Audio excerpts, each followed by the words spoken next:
Bienvenue dans cette nouvelle vidéo, moi c'est Laure. Ici sur cette chaîne on parle beauty business, hair business, donc n'hésite pas à t'abonner. Aujourd'hui on va aborder le thème suivant, comment lancer efficacement son business en ligne en 2023. Donc tout d'abord, ce que je vais aborder dans cette vidéo, c'est vraiment le fruit de mon expérience. Déjà, il faut savoir qu'il y a plusieurs business models et notamment sur Internet. Est-ce que tu souhaites te lancer dans l'e-commerce, donc créer ta propre marque? Est-ce que tu souhaites créer ta marque en dropshipping?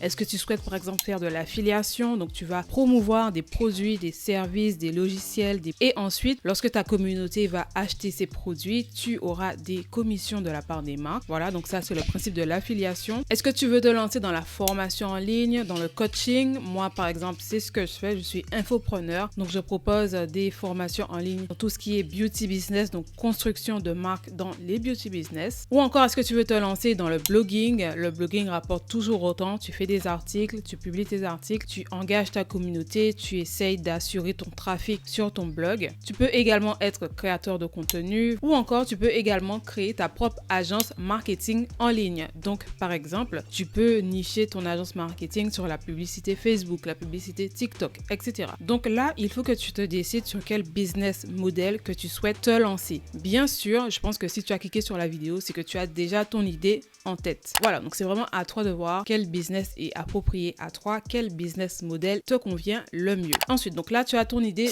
de business. Il faudra que tu te rassures dans ton idée de business qu'il y ait de la demande. Et pour ça, il faut être très attentif, très ouvert d'esprit et être à l'écoute de ton entourage, de ton environnement. Parce qu'en fin de compte, il faut que tu crées ton business en fonction des besoins des personnes, en fonction de leur mal-être, en fonction de leurs préoccupations. Et dès que tu décèles justement le problème quelconque d'une personne, tu proposes une solution en créant ton business en ligne. Lorsque tu veux créer ton business, il faut t'assurer qu'il y ait vraiment une demande par rapport à cela. Lorsque tu décides de créer ton business en ligne, il faut surtout que tu restes éveillé et que tu maîtrises ton sujet. Si par exemple tu souhaites ouvrir ta marque de fossiles, tu vas t'assurer d'être toujours en veille à propos du domaine des fossiles. Qu'est-ce qui se fait actuellement dans le domaine des fossiles? Qu'est-ce qui est tendance? Quels sont les nouveaux produits qui vont arriver? Peu importe le type de business que tu veux créer, il faut toujours que tu restes en veille pour avoir une longueur d'avance sur tes concurrents. Ça passe également par le fait de faire des formations, que ce soit des formations physiques ou en ligne. Une astuce que moi j'utilise, c'est d'aller lire des articles en version anglaise. On sait qu'aux États-Unis, par exemple, ils ont toujours des techniques un peu plus avancées que les nôtres. Donc moi, j'aime bien taper un sujet quelconque, toujours dans mon domaine, bien sûr. Je tape en anglais et ensuite, ça me donne plusieurs résultats, plusieurs articles en anglais. Et comme ça, voilà, je lis, je me documente et je suis même en avance sur certaines stratégies ou peut-être sur les produits tendances pour telle ou telle saison, etc. Vraiment, j'attire ton attention sur le fait que tu sois en veille constante, peu importe le business que tu souhaites lancer. Également, n'hésite pas à avoir un mentor. Lorsque tu entreprends tes différents business en ligne, tu vas arriver à un certain palier qui fait que voilà, tu sais que tu peux faire plus, mais tu n'arrives pas, tu sais pas trop comment, voilà, tu as besoin d'un petit peu d'aide. Donc à ce moment-là, le mentor est là. Le mentor, c'est quelqu'un qui est déjà plus loin que toi, plus avancé. Ensuite, concernant les outils, lorsque tu vas démarrer et entreprendre ton business en ligne, tu te rendras compte qu'il faudra des outils pour que tu puisses gérer tes business en ligne. Par exemple, tu vas utiliser Shopify pour créer ta boutique en ligne. Tu vas utiliser, si tu souhaites publier sur les réseaux sociaux, tu vas utiliser un logiciel qui te permettra de programmer tes différents posts. Donc, il y a Later, il y a Buffer, etc. Il y a pas mal d'outils.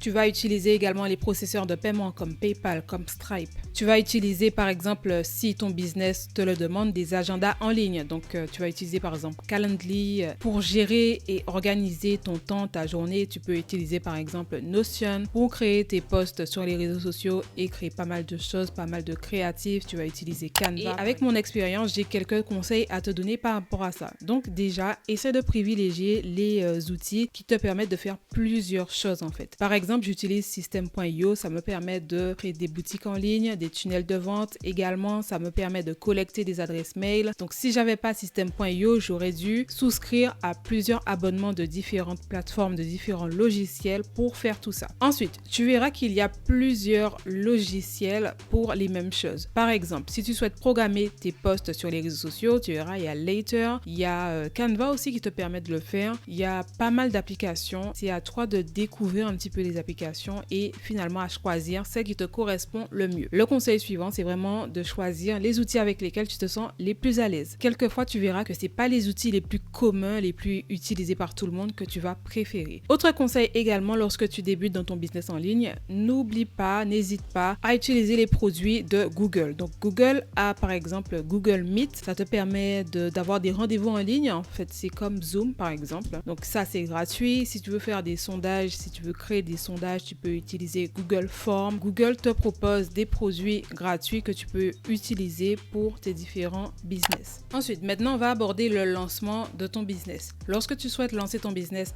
à moindre coût, il faut avoir certaines stratégies. Par exemple, tu vas créer des pages de capture pour avoir les adresses mail de tes futurs clients, des personnes qui sont intéressées par ton business. Tu peux également faire le système de précommande. Donc si par exemple tu ouvres un site internet, tu peux faire un système de précommande pour ainsi attirer les clients et susciter vraiment l'intérêt, et ça te permet de démarrer à moindre coût. Lorsque tu auras les différentes adresses mail de tes prospects, n'oublie pas de faire des sondages, comme ça te permet de mieux voir ce que ta future clientèle désire. En termes de communication et de marketing, il faudrait que tu réfléchisses à quel réseau social tu veux être présent. Il faut également prévoir un calendrier marketing. Le calendrier marketing va recenser en fait toutes les dates importantes au long de l'année, et comme ça va te servir à programmer en avance tes promotions. Donc par exemple pour la Noël, tu sais que tu vas faire telle promotion. À l'occasion de la fête de la femme par exemple, tu sais que tu vas faire telle promotion, etc. Donc voilà, ça te permet d'avoir une longueur d'avance également sur quelques concurrents qui font pas forcément cela. Et donc toi aussi, ça te permet d'être plus organisé et d'être plus serein sur ton business. N'oublie pas également, lorsque tu crées ton site internet, d'utiliser des applications pour te permettre d'augmenter tes ventes. Donc par exemple, tu vas utiliser des applications pour relancer les personnes qui ont abandonné leur panier. Sur Shopify, il y a des tonnes d'applications qui te permettent de croître en fait tes ventes, de faire des ventes additionnelles. Donc ne néglige absolument pas ce conseil. Ensuite, concernant la publicité, puisqu'à un certain moment, pour faire évoluer ton business ou pour te faire connaître, il faudra que tu fasses un petit peu de publicité. Donc il y a les publicités payantes que tu vas faire via Facebook, via YouTube également, via Pinterest, via également les influenceurs, et il y a la publicité non payante qui va passer par le référencement naturel. Donc c'est ce qu'on appelle le SEO.